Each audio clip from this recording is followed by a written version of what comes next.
Hello, ladies and gentlemen, this is Hollywood Mate Connolly with the double biceps. It's a legal requirement every time I appear on camera, just covering the basics.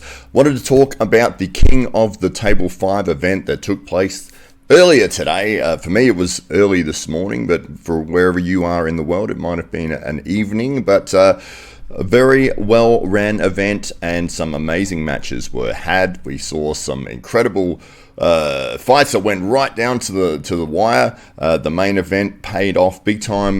This was a quality production. Before we get into the actual matches, I wanted to talk briefly about the production side of things. So King of the Table was hosted on the Core Sports pay-per-view website.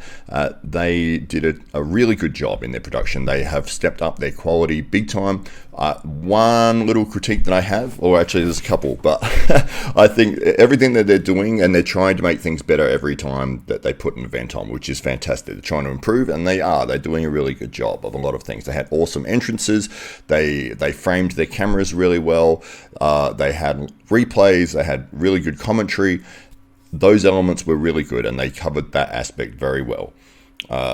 My main issue is their camera switching between different views. Very frustrating. Stick with one view.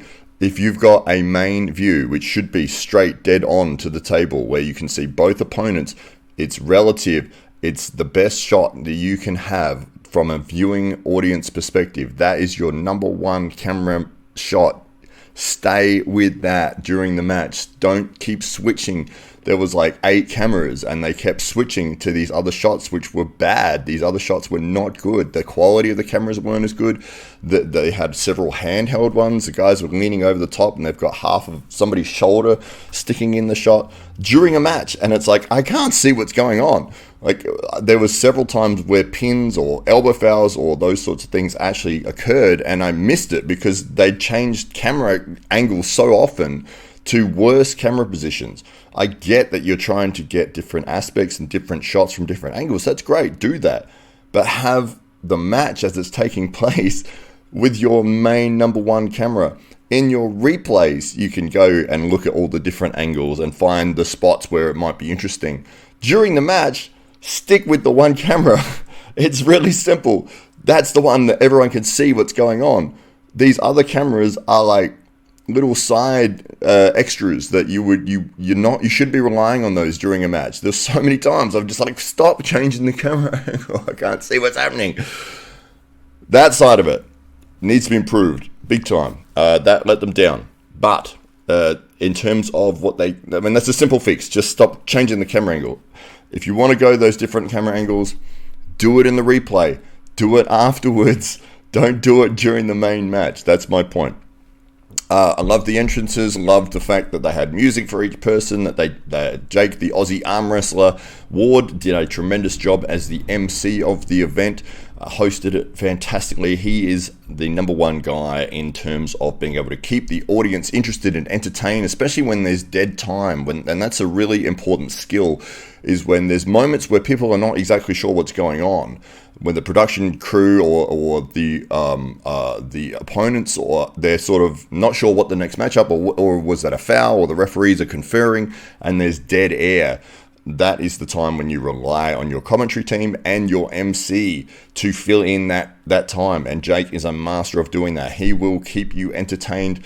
You could just listen to Jake instead of actually having the event. He's that entertaining. He's a fantastic guy. I'm so glad to see him get his opportunity to host an event and MC an event of this caliber on the world stage, and he did. He knocked it out of the park. This guy is the man, and hopefully he will get more of these opportunities in the future. So well done to you, Jake. Fantastic effort. All right, commentary was great, on point, good. Everything was solid. Ryan Moen did a tremendous job. His insider knowledge into what's going on with the setups, as well as Ray providing some counterpoints there as well. They work really well together. So tremendous job there. And Jake did jump onto the commentary side of things while Ryan was in a match. So that was very smart of the production crew to do that. So a lot of good decisions were made. I think, that there was some slight things that could be better. The camera thing really annoyed me. But I've covered that, so I won't go back over it. All right, so the matches. I've got a list of them here. I'm just going to bring them up. So First match we saw, Khaled versus Schoolboy. I actually had Schoolboy as winning this as a 6-0 was what I predicted. I thought that Schoolboy's knowledge of setup would have prevented Khaled from being able to get into his positions that he needed to get into to apply his amazing grip strength and his power.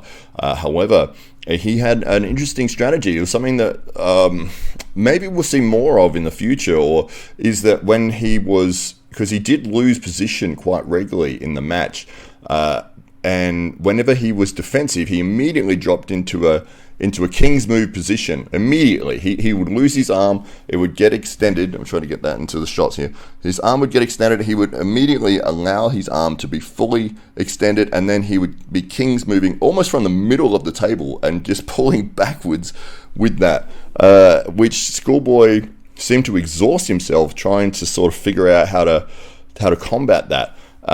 It was interesting later in the night to see that Ryan Bowen did have a very significant counter for that maneuver, which was that when Khaled dropped into that position, I'll get my hand in there so you can see it.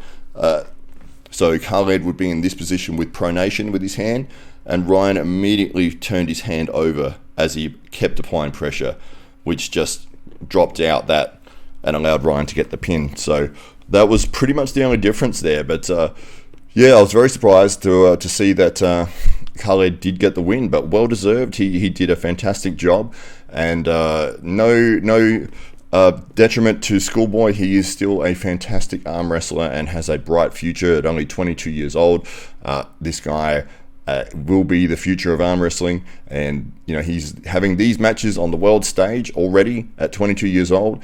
Him and his brother Alex, they run the arm wrestling YouTube channel, the #1 arm wrestling YouTube channel in the world, Alex Top Roll. So they are doing tremendous things for arm wrestling, and this won't be a setback that destroys his career or anything. It's just another stepping stone to his next big match. So we'll see how he goes in the future. Next match we had Irakli versus Australia's Lachlan Adair. So this was Lachlan was going into this as the underdog, and it did end up being a win for Irakli in a well, it was 5-0, and Lachlan sort of pulled the pin at the end of that. However, as we stated before, Lachlan did have some moments there where he got some stops. This is an experience moment for Lachlan Adair. It was great to see him get the call up to have these matches at this level. Irakli is just incredible. He is just one of those guys that, as I said, when you look at the guy just sort of standing there, he looks fit and strong, but he doesn't look like a monster, like a gargantuan, he's got to crush everybody. But when he gets on the table, his arm gets 3 times the size, and it's just weird to see. It's crazy. It's like, oh my god, where did this huge arm suddenly come from?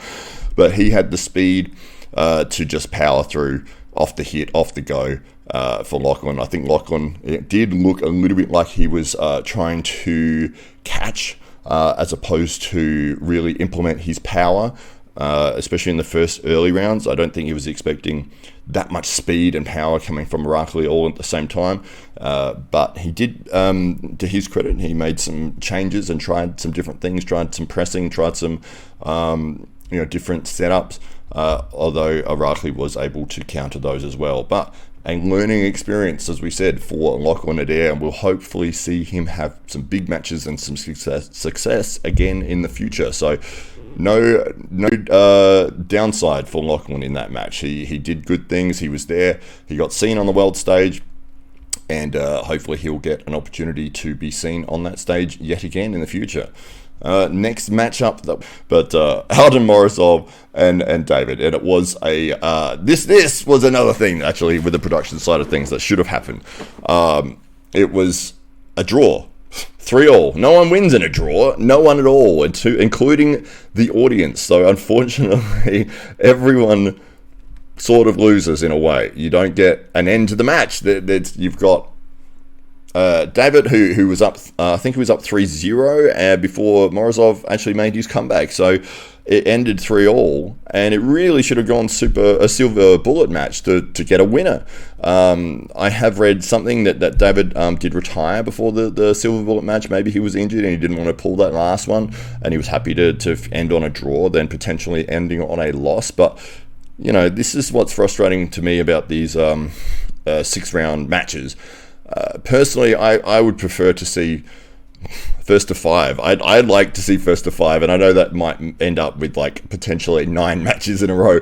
If it goes down to 4-4, and you've got your final match to see who's actually the winner. But I mean, that's just me. That's my personal preference. But these 6-round matches, that when somebody gets 4-0 and they've obviously won, a lot of the time they just stop, and it's like, well, you've won already, but why don't you keep going? Like, maybe that's some time where you can experiment and do some hooks, or, hey, let's start in a hook, or there's nothing to lose at that point.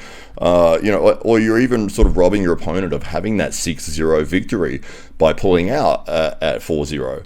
It's frustrating to me. Whereas if you've got a first 2-3, first 2-5, you have to get to that number before the match is over. And obviously, if somebody's injured or something, then that's a different story. But because you've lost the match, it's sort of pointless to have these last 2 rounds. It's like, whereas if the match is still on the line, if somebody's up 4-0 and it's first to 5, they still have to win that last round before the match is ended. The other person can still come back. So I don't know. That's just a slight frustration that I had there, that this match ended in a draw. A great match, a fantastic comeback from Morozov, but yes, a frustration from me as an audience member watching that. I just wanted to see an end. It's like, okay, yes, he's worked his way all the way back to a 3-3 position. Now what? Oh, that's it. It's a draw. Our next match that we saw Ryan Blue Bowen stepping up against Khaled Jashel. So his second match of the evening for Khaled. It was an interesting turn of events because he not only went up against Schoolboy, he also said, I will also take on Ryan Bowen on the same night with the same arm. 6-round matches, both of them. I was very confused earlier in the week because I was like, hang on, who is Khaled going against? I thought he was going against Schoolboy. And then I was like, I'm seeing he's going against Ryan. I was like, who is he actually going against? And I was trying to find out who he's pulling against before I found out that he was actually pulling against both guys. So all the credit to Khaled for being brave enough to say, hey, I'm that confident in my ability that I can step up and not only beat Schoolboy, but hey, throw somebody else at me as well, and I'll also beat them too. So unfortunately it didn't work out for him in this matchup. Ryan Bowen, way too quick and powerful off the start. His setup knowledge, you can see that he just exploded through Khaled. And as I stated before, when Khaled went to do his sort of straighter arm technique as defense, Ryan was aware of what he was trying to do and rolled his wrist over so that it just went straight into the pin pad, as opposed to being able to keep that pronation position. So pronation position there, which was what Khaled was using against Schoolboy, and then Ryan was turned Khaled's wrist over this way so he couldn't defend anywhere near as well, which allowed him to get those pins. And so Ryan 4-0, this is another thing that was annoying. It was supposed to be 6 rounds. 4-0, they've called an end to the match, and Khaled had said, I've had enough, and maybe he was injured at that point, and maybe he just thought there was no point continuing, and or potentially he didn't want to lose 6-0, but frustration for me, again, as an audience member, I wanted to see all 6 rounds, and it's like, okay, if you're injured, sure, no, that's fine, but, Ryan did say to him at the end, like, hey, let's start in a hook, or let's start in a strap, or, we're here, like, everyone's watching, we've got the pay-per-view, this is the moment, like, if you want to do something and try something, I'm willing to give you that opportunity so that, let's have some fun on the table and show the world and the audience, like, your skill and your ability, and maybe we'll see how you go in the hook position, but yeah, didn't want to do it. So, no detriment to Khaled. That's not a hit on him. It's just my frustration, that these matches are 6 rounds, and if your opponent is up 4-0 or 4-1, you can literally pull the pin and be like, I've had enough. And it's like, well, it's supposed to be 6 rounds. We didn't get to see the last round.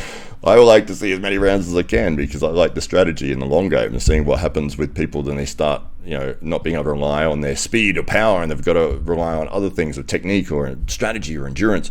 Anyway, I mean, that's personal preference again. But well done to Ryan Bowen, well done to Khaled for taking not only one but two matches against some very high caliber opponents and doing very well. I mean, he did actually hold Ryan very nicely in that second round. Ryan was trying to gas him out until the point where Khaled actually started to pull through his hand. It was like, oh my God, I got to get out of here. He managed to get to the slip. But yes, a good job done by both guys. But leading into the main event of the evening, and what a main event it was, we had Dave Chaffee taking on Vitaly Laitin, and as we expected, Dave Chaffee, being such a strong and powerful man, early in the matches he was able to get a 2-0 lead against Vitaly Laitin. Some very hard fought battles though to get those 2-0 wins, a lot of restarts, a lot of fouls, frustration again for me watching this, and just let them go. If you got running fouls, you got running fouls for a reason. Like, why are you restarting the match? That was just annoying and confusing for me. But Dave managed to get a 2-0 lead before Vitaly started to take over.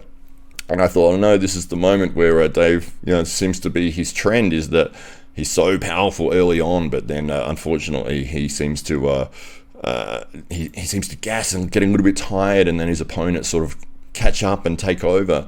But we saw that against Gennady, that he was able to catch up and take over after Dave had won the early rounds. But in this match, the same thing started to happen. Vitaly started to take over.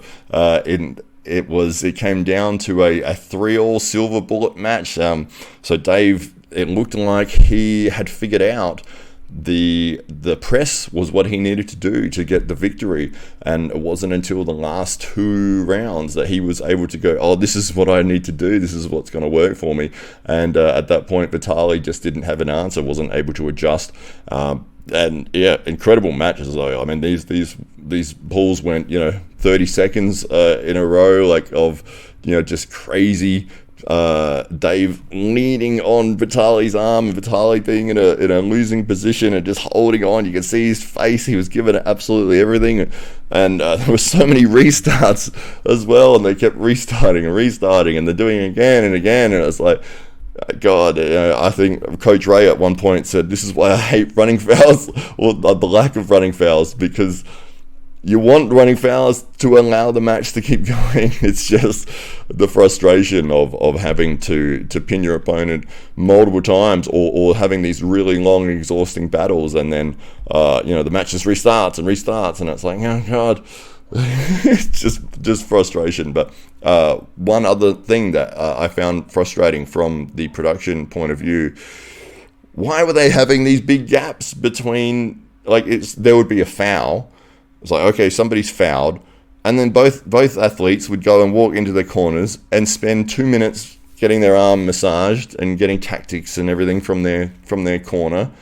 It's a foul. It's a restart. You don't get a break. It's not in between rounds. What are you guys doing? It's like that was like, hang on, from a production side of things, this is drawing out this match longer than it should be. If there's a foul and there needs to be a restart, you just restart straight away. You don't go, okay, go and hang out for 2 minutes, and you hang out for 2 minutes. No, it's not in between rounds. Get back on the table and pull straight away. Like, it's a foul. Yeah. Anyway, that I don't understand why they kept doing that, or why they were allowing them to do that. Maybe they didn't say you can go and do that, but it seemed that they were quite happy to allow people to, even on a slip, they'd slip. And they'd spend 2 minutes in their corner, like, talking about the slip, and it's like, it's a slip. Get back on there and get strapped together. Anyway, a fantastic win in the end for Dave Chaffee, taking on Vitaly Laitin. One of his best wins, maybe his best win ever in his career. That was a fantastic win for Dave Chaffee, and in probably the best circumstances it could have been. You know, going down to the wire, the silver bullet match, several restarts, adding to the drama, and him coming away with the victory. So well done to Dave Chaffee, and a fantastic effort put in by Vitaly Leighton. If any of these guys can actually lift their arm tomorrow, I will be very surprised. But overall, a very high-level quality event, and we're hoping to see more of these events of this caliber in the future. Hoping to see guys like Jake Ward and Ryan Bowen and Coach Ray, who all did a tremendous job on the commentary and the hosting side of things as part of future events. So well done to everyone involved, the athletes, the production side of things, and all the people who put this event together. Congratulations, you did a great job, and we're hoping to see more of this in the future. Thanks again, everybody. Hollywood McConnelly with a final double biceps. It's in the contract, has to be done every single time we appear on camera. Hope to talk to you again soon. Thanks a lot.